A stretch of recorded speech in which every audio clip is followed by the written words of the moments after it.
కుంటాను జగన్ గారిని అని చెప్పి వార్నింగ్ ఇచ్చే పరిస్థితి. అదే బీజేపీ ఇక్కడ హైడ్రా విషయంలో బాధితుల తరపున మాట్లాడడం కానీ, ఫైట్ చేయడం కానీ, కాంగ్రెస్ గవర్నమెంట్ని ఆ స్థాయిలో ప్రశ్నించడం కానీ, ఎదిరించడం కానీ చేయలేదు అనే ఒక భావన. అంటే జస్ట్ ఒక హిందుత్వ దేవుళ్ళకి సంబంధించి మతానికి సంబంధించి సనాతన ధర్మానికి సంబంధించి దాంట్లో చూపించే ఒక యాక్టివ్నెస్ అనేది మిగతా విషయాల్లో చూపించట్లేదు అనేది. అదే కదండి మామూలుగా ఇప్పుడు ఇక్కడ పాయింట్ ఏంటంటే మనం ఇంటర్వ్యూలో స్టార్టింగ్ చెప్పినట్టు కోర్ బీజేపీకి ఉన్న ఓట్ బ్యాంకింగ్ అదే వచ్చిన ఫిలాసఫీ ఇప్పటికీ కూడా ఇన్ని ఇయర్స్ తర్వాత కూడా మతానికే ఓట్లు పడతాయని నమ్ముతున్నారా? అలానే నమ్మాలని అంటే ఓట్ బ్యాంకింగ్ ఉంటుంది. మీకు చెప్పిందంటే ఆ కరువు రావడం కష్టం, దానికంటూ ఒక ఉన్న ఓట్ బ్యాంకింగ్ దానికి ఉంటుంది. బట్ మీకు గెలవాలంటే కావాల్సిన కరువు ఎక్స్ట్రా అదొక్కటే సరిపోదు కదా. మీకు ఫుల్ మీల్స్ లాగా అన్నీ ఉన్నట్టు ఒక్కొక్క దానికి ఒక్కొక్క ఓట్ బ్యాంకింగ్, దానికి ఉన్న ఓట్ బ్యాంకింగ్ దానికి అడ్వాంటేజ్ అవుద్ది.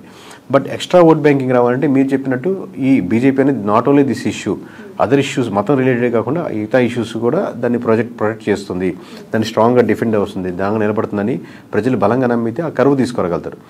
లేదంటే మీకు ఇప్పుడు నార్త్లో ఎందుకు మనంత గంటాపదంగా చెప్పగలుగుతున్నాం, రానున్న అన్ని ఎలక్షన్స్లో ఎందుకు ఓడిపోతుందంటే ఆ కరువు తీసుకోలేకపోతుంది, మిగతా ఇష్యూస్ మీద అంత స్ట్రాంగ్ కాన్సన్ట్రేషన్ చేయలేకపోతుంది. ఎక్కడో ట్యాక్స్ కానీ, అన్ఎంప్లాయ్మెంట్ కానీ, లేకపోతే ఫార్మర్స్ కానీ, ఇక్కడెక్కడో లేదా కొంత గ్రూప్ ఆఫ్ పర్సన్స్కి బెనిఫిట్ చేయడం కానీ, ఇక్కడ ప్రజలు దాన్ని బలంగా నమ్ముతున్నారు. సో దానికి అనుగుణంగానే బీజేపీ నడుచుకుంటుంది, అలాగే ఉంటుంది అన్నప్పుడు ఏంటంటే ఇంక ఎక్స్ట్రా మైలేజ్ రాదు. సో మీరు చెప్పినట్టు టీటీడీలో ఇష్యూస్ వచ్చింది, మాట్లాడండి, సనాతన ధర్మం గురించి నిలబడండి, తప్పులేదు. At the same time other issues కూడా మీరు ప్రొజెక్ట్ చేయగలిగితే అది అడ్వాంటేజ్ అవుతుంది. మిగతా వాళ్ళు BJP is working in 360 degrees అనేది భావన వస్తే ఎక్కువ ఓట్ బ్యాంకింగ్ మీకు షిఫ్ట్ అవుతుంది. 21-21 స్ట్రైక్ రేట్తో విన్ అయిన జనసేన పార్టీ చీఫ్ పవన్ కళ్యాణ్ గారు తీసుకుంటున్న స్టెప్స్ కేవలం బీజేపీ కోసమే పనిచేస్తున్నాయి. బీజేపీకి జనసేన ఒక బీ టీమ్ అనే ఆరోపణలు, అతని మీద మొన్న చేసిన దీక్షలు అవ్వచ్చు, ఆ ప్రాయశ్చిత్త దీక్షలు అవ్వచ్చు, ఇవన్నీ చూస్తున్నప్పుడు కామన్ పీపుల్ నుంచి వస్తుంది. నిజంగానే అతను సనాతన ధర్మం కోసం పోరాడడం అంతవరకు ఓకే, కానీ బీజేపీ సిద్ధాంతాలు వాళ్ళ లైన్ ఎలా ఉందో ఏపీలో ఉన్న పవన్ కళ్యాణ్ గారి లైన్ అలానే ఉందనే ఆరోపణలు, అవి ఎంతవరకు కరెక్ట్ అంటారు? ఆ పార్టీకి మైలేజ్ చేకూరుస్తాయంటారా? అంటే మీకు మ్యాథ్స్లో చిన్నప్పుడు ఇంటర్సెక్షన్స్ యూనియన్స్ అవి చూస్తుంటారు లేదో, అంటే 2 సర్కిల్ ఉంటాయి కామన్గా, ఇట్లా 2 సెక్షన్లు ఇంటర్సెక్షన్ అనుకోండి. కామన్గా ఇప్పుడు పవన్ కళ్యాణ్ గారి ఓట్ బ్యాంకింగ్లో ఇంటర్సెక్షన్ ఓట్ బ్యాంకింగ్ ఉంటుంది. అంటే అది పవన్ కళ్యాణ్ గారిని నమ్మేవాళ్ళు, అట్ ది సేమ్ టైం బీజేపీని నమ్మేవాళ్ళు, సిద్ధాంతపరంగా ఇద్దరు కామన్గా ఉండాలనుకునేవాళ్ళు. అలా కూడా కోర్గా పవన్ కళ్యాణ్ గారికి ఇంకో సెపరేట్ ఓట్ బ్యాంకింగ్ ఉంటుంది. ఆ ఓట్ బ్యాంకింగ్ ఉన్న వాళ్ళకి ఈ కోర్గా ఈ సర్కిల్ ఇంటర్సెక్షన్లోనే ఉన్న ఓట్ బ్యాంకింగ్కి కొంచెం వేరియేషన్స్ ఉంటుంది. ఇప్పుడు కామన్గా ఉన్న ఓట్ బ్యాంకింగ్ వరకు ఓకే, బట్ సెపరేట్గా పవన్ కళ్యాణ్ గారికి యూనిక్ బేస్డ్ ఓట్ బ్యాంక్, అది క్రిస్టియన్స్ ఉంటారు, ముస్లిమ్స్ ఉంటారు, డెవలప్ చేయాలని ఉంటారు. వాళ్ళకి ఏంటంటే ఈ ఇమేజ్ ఎక్కువ బిల్డ్ అయ్యే కొద్దీ ఓట్ బ్యాంకింగ్ పరంగా ఇటే వెళ్తున్నారు వెళ్ళే కొద్దీ వీరికి డిఫరెన్షియేట్ వస్తుంటుంది, ఆబ్వియస్గా లూజ్ అవుతూ ఉంటారు. అంటే యూనిక్ పాలిటిక్స్ ఎక్స్పెక్ట్ చేస్తారు. ఆబ్వియస్గా టీడీపీ చేస్తున్నా లేదా వైఎస్ఆర్సీపీ చేస్తున్న ఓట్ బ్యాంకింగ్తో పోలిస్తే జనసేనలో కొంత గ్రూప్ ఏంటంటే ఇది కొత్త రాజకీయాలకు మార్పు తీసుకొస్తుంది, జీరో పాలిటిక్స్ వైపు చూడండి. అట్లాగా జీరో పాలిటిక్స్ అంటే డబ్బులు అది కాదు, ఖర్చు పెట్టే డబ్బులు ఇచ్చేది కాకుండా మామూలుగా రైట్ పీపుల్కి ఏం కోరుకుంటారు అలాంటి పాలిటిక్స్ మీదే చేస్తుంది. అలాంటిదే జనసేన ముందుకు తీసుకెళ్తుంది అన్న ఆ ఓట్ బ్యాంకింగ్ పర్స్పెక్టివ్ ఉన్న ఓట్ బ్యాంకింగ్ మటుకు ఎఫెక్ట్ పడుతుంది. ఇంటర్సెక్షన్గా ఉండి తన తత్వాలు బీజేపీ తత్వాలు లేదా ఆలోచనలు ఒకటే ఉన్న ఓట్ బ్యాంకింగ్ ఏదైతే ఉంటుందో వాళ్ళకి మటుకు అడ్వాంటేజ్ ఉంటుంది, కరెక్ట్ గా చేస్తున్నారు పవన్ కళ్యాణ్. పార్టీ పర్సెప్షన్ లో చూస్తే అలాంటి ఓట్ బ్యాంక్ ఇనిషియల్ స్టేజ్ లో దూరం చేసుకోవడం అంటే మైనస్. వేరీ చేసుకోవాలండి, మనం ఎంత వరకు దీన్ని స్ట్రెచ్ చేయొచ్చు, ఎంత ముందుకు వెళ్తే బాగుంటుంది. మనం 21 సీట్లు గెలిచాం, నెక్స్ట్ టైం ముందు మొత్తం గెలవాలంటే ఎన్ని గెలుచుకోవాలి.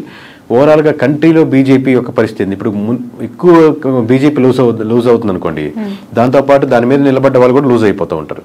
సో ఎప్పుడు ఏ స్టాండ్ తీసుకోవాలి, ఎలా వెళ్తే బాగుంటుంది, ఎంత దూరం వెళ్తే బాగుంటుంది, ఏ ఇష్యూని ఎంతవరకు స్ట్రెచ్ చేయాలనేది చాలా జాగ్రత్తగా, ఇలాంటి అందులో సెన్సిటివ్ టాపిక్స్ వచ్చినప్పుడు చాలా జాగ్రత్తగా హ్యాండిల్ చేయాల్సి వస్తుంది any political party. Okay, political పార్టీస్ని ఫ్లోట్ చేసే సినిమా హీరోస్ యొక్క పొలిటికల్ సస్టైనిటీ ఎంతవరకు ఉంటుందంటారు? ఇక్కడ ఏపీలో పవన్ కళ్యాణ్ గారిది మనం చూసాము, ఆఫ్టర్ ఆల్మోస్ట్ 14.5 years తనకు ఒక మంచి విక్టరీ వచ్చేసింది.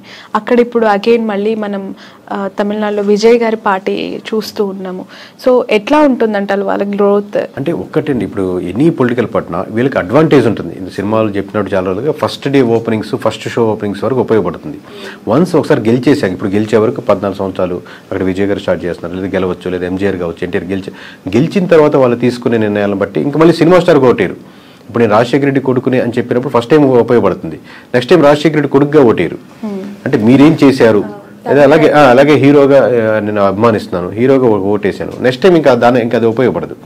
నెక్స్ట్ టైం మీరు ఏం చేయగలిగారు, ఏం చేశారు, ఏ నిర్ణయాలు తీశారు, నా మార్క్ ఆఫ్ పాలిటిక్స్ ఏంటి, అబ్బా ఇది పవన్ కళ్యాణ్ తీసుకున్న నిర్ణయం, ఇది తన బ్రాండ్, ఈ చేంజెస్ మటుకు తన వల్లే వచ్చాయి, తను లేకపోతే ఇది ఇంపాసిబుల్ కేసు అన్న పీపుల్లో చేంజెస్ ఏం కనపడుతున్నాయని బట్టి 21 నుంచి 41 వెళ్ళడమా, 71 వెళ్ళడమా, లేదా 21 కూడా తగ్గడమా అనేది ఆధారపడుతుంది.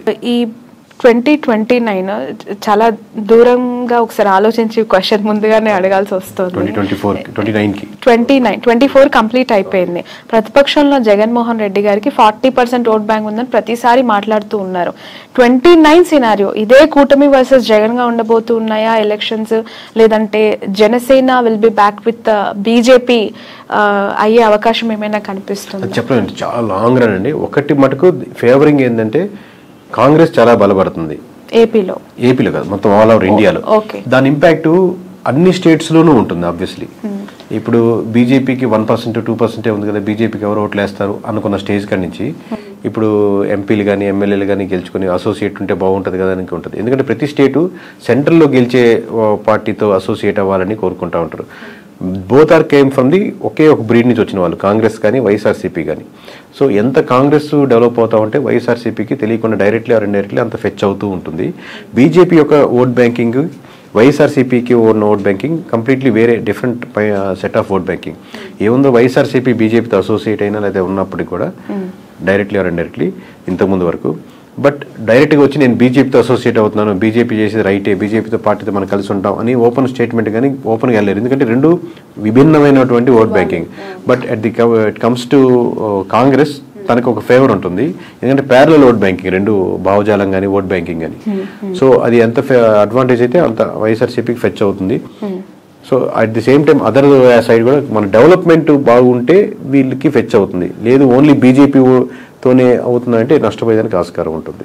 వైఎస్ఆర్ కాంగ్రెస్ పార్టీ ప్యారలల్ గా చూసినప్పటికీ కూడా ఏపీ విషయానికి వస్తే there is very separate scenario అండి. కాంగ్రెస్ పార్టీ విషయంలో అక్కడ ఒక అన్యాయం చేసింది, మాకు ద్రోహం చేసిన పార్టీగా ఆ పార్టీ పైన ముద్ర ఉంది. అది ఎంతవరకు చెరిపేసుకుంటుంది ఆ పార్టీ అనేది మళ్ళీ ఒక క్వశ్చన్ మార్క్ గా కనిపిస్తుంది. సో అక్కడ గ్రో అనేది, కాంగ్రెస్ యొక్క గ్రో అనేది కనిపిస్తుందంటారా ఏపీలో? ఎందుకంటే ప్రత్యేక హోదా గురించి ఉద్యమాలు, ధర్నాలు ఇప్పటికీ డిమాండ్ చేసే అనేక మేధావులు ఉన్నప్పుడు సో దీని గ్రోత్ ఎట్లా ఉంటుందంటారు? అంటే ఆబ్వియస్గా దాని ఇంపాక్ట్ ఉంది. బట్ ఇంకా ఈ 4 years లో దాన్ని ఎలా కన్వర్ట్ చేసుకోగలరు, ఎలా ఎందుకంటే కాంగ్రెస్ బలంగా ఉన్నటువంటి ఒకప్పుడు స్టేటే కదా.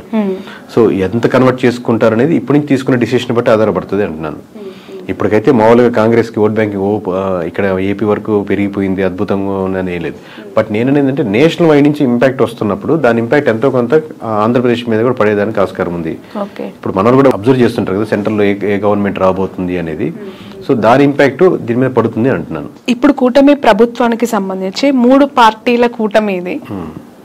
ఒక 1.5 year 2 years తర్వాత ఖచ్చితంగా టీడీపీ సింగిల్ గానే మళ్ళీ నెక్స్ట్ ఎలక్షన్స్ కి బరిలో దిగే అవకాశం ఉంది. బీజేపీ జనసేన మాత్రమే అలైన్ కొనసాగబోతుంది అనేది ఎక్కువగా వినిపిస్తూ ఉన్న మాట. అంటే ఇప్పుడు ప్రస్తుతానికి అయితే అలా వాళ్ళ ఆలోచన నాకు, ఎందుకంటే అందరితో మాట్లాడుతున్నట్టు అలా ఏం అనుకోవట్లేదండి. కూటమిగానే వెళ్దాం అనుకుంటున్నారు. బట్ బయట నుంచి అది టాక్ అవ్వచ్చు. ఎందుకనంటే ఎక్కడో ఇంటర్నల్ గా కొన్ని క్లాషెస్ అయితే స్టార్ట్ అయ్యాయి. అవి ఉంటాయి మేడం, ఎందుకంటే ఒక వైఫ్ అండ్ హస్బెండ్ మీద 100 ఇష్యూస్ ఉన్నట్టు అబ్వియస్గా ఇది 2 పార్టీలు, 2 డిఫరెంట్ భావజాలు ఉంటాయి, 2 వీళ్ళ ఆస్పిరేషన్స్ ఎక్కువ ఉంటాయి. ఎప్పటికైనా టీడీపీ కార్యకర్తలు ఏమనుకుంటారు, చంద్రబాబు నాయుడు గారే ఉండాలి, తర్వాత లోకేష్ గారే ఉండాలి, ముందుకెళ్ళాలనుకుంటారు. జనసేన కార్యకర్తలు ఈ రోజు